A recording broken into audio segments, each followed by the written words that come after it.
the Green Mirage.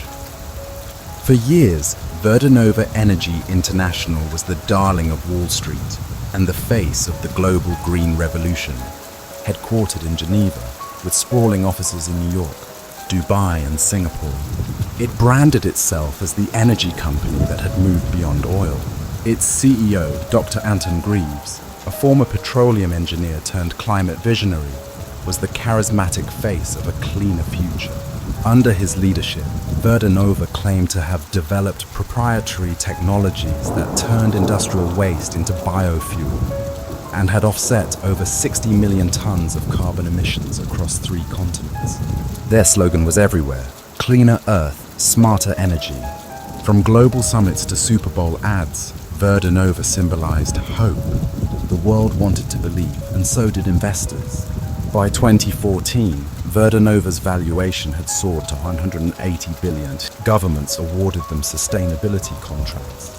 Pension funds poured billions into their ESG bonds, and the company became a model for environmental capitalism. But beneath the glowing green reports and shimmering solar farms, there was something darker, something carefully hidden behind shell subsidiaries, forged data and manipulated carbon credits.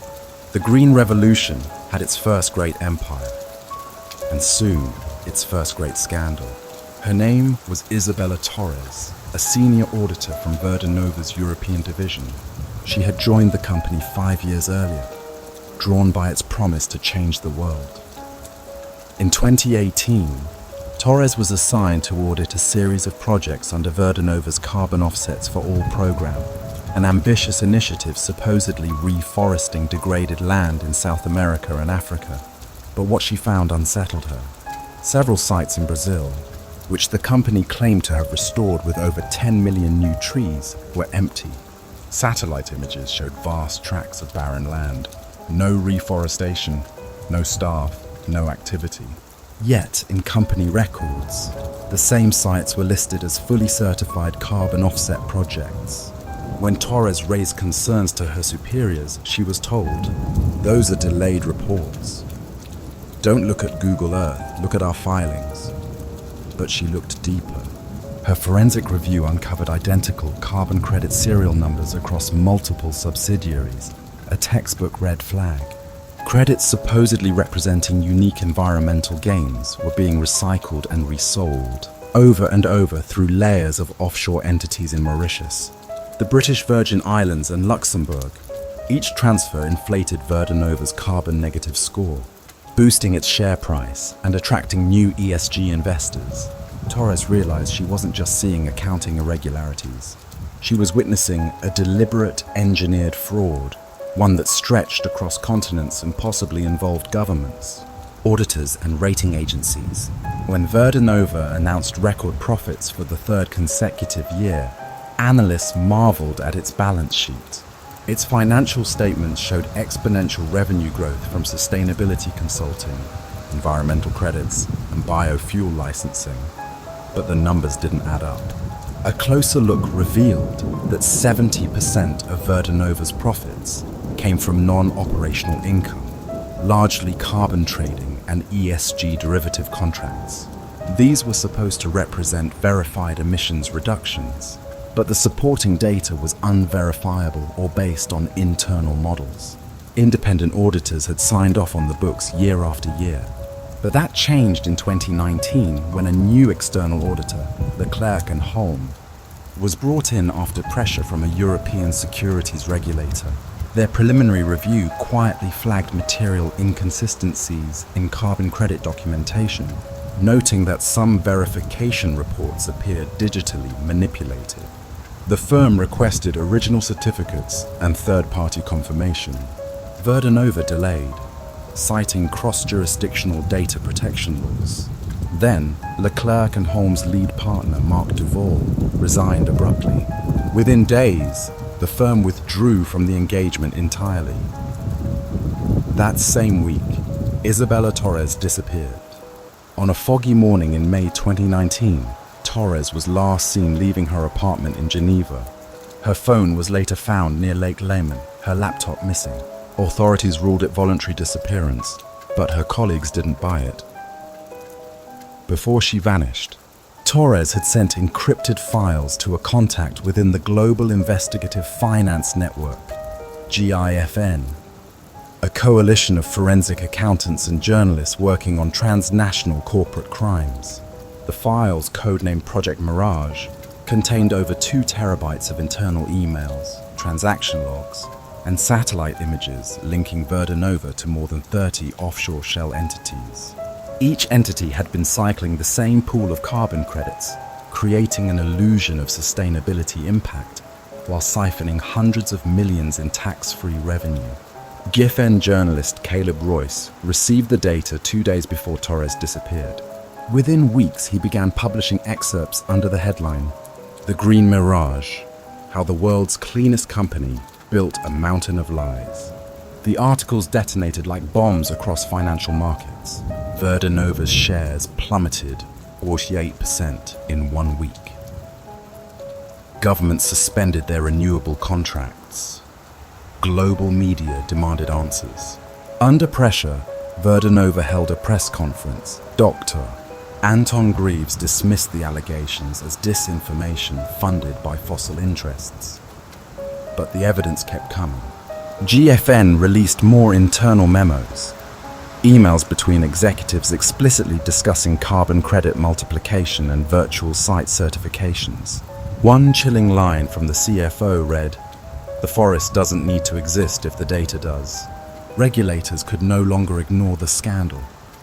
The European Securities and Markets Authority, ESMA, the US SEC, and Interpol's Financial Crimes Division jointly launched investigations. They soon uncovered that Verdonova had not only falsified sustainability data, it had laundered over $2 billion through carbon credit transactions and inflated project valuations to secure government subsidies. In one case, the company claimed to have installed biofuel reactors in Kenya worth $200 million. Forensic inspection revealed the equipment was scrap metal repainted with Verdonova's logo. The Verdonova case opened a Pandora's box, an entire shadow economy thriving on the trade of invisible carbon credits, units that supposedly represent 1 ton of carbon dioxide reduced or removed from the atmosphere. What investigators discovered was staggering. Carbon markets, worth over $900 billion globally, were rife with manipulation. Shell companies could mint credits by filing unverifiable project reports, sell them to investment funds, and then use the same credits as collateral for loans. Verdonova had mastered the system. They created a network of consultants and certifiers who approved non-existent projects for hefty fees. Fake reforestation zones in the Amazon, phantom wind farms in Morocco, and digital-only solar parks in India, all listed as active sites. Every green investment became a number in an accounting illusion, feeding quarterly earnings and corporate bonuses.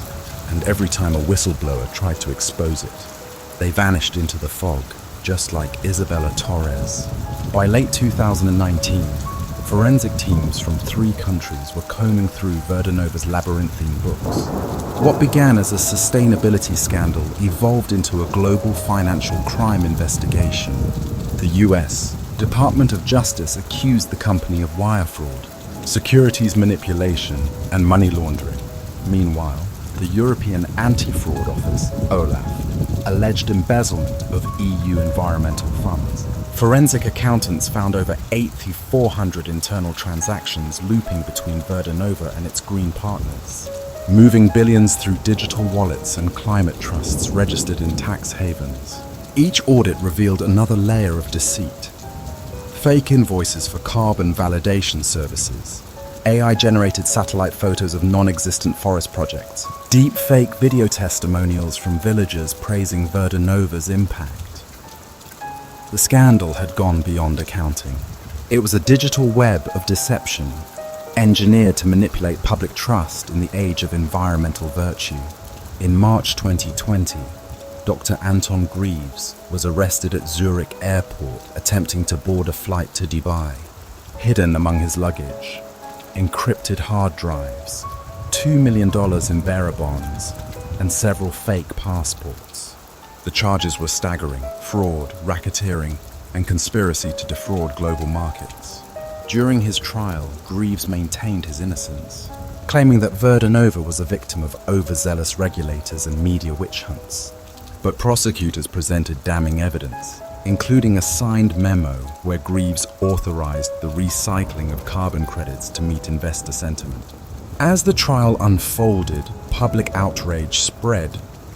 Protesters filled streets across Europe and the US, demanding stricter environmental accountability laws.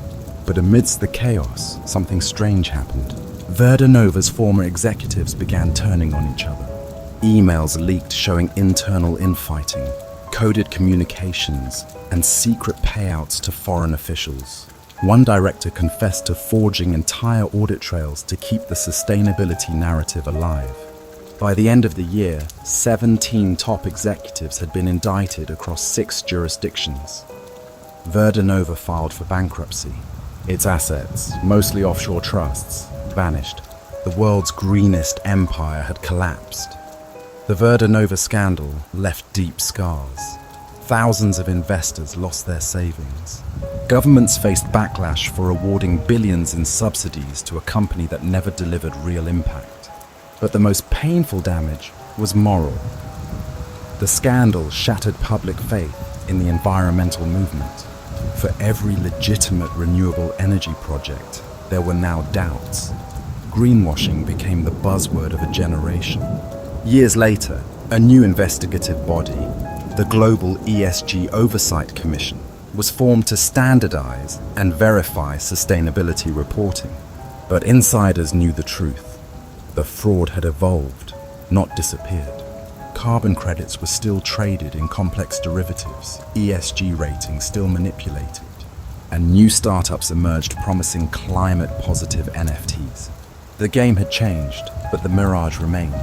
In 2022, a journalist uncovered a forgotten encrypted email linked to Isabella Torres. Inside was a short message timestamped hours before her disappearance. "If this reaches you, it means they found me. The data is real. The forests aren't. Don't stop." Her body was never found. Her files, however, reshaped environmental accountability forever. The story of Verdanova became a case study in universities and audit training centers around the world. It wasn't just about fraud, it was about the cost of blind faith in systems built on self-reporting and profit-driven virtue. And somewhere, in the quiet corners of global finance, the next green empire was already rising, refined, digital, and just as dangerous. Because as one investigator said in the final hearing, fraud doesn't disappear, it just adapts its color to the market, moral, and call to action.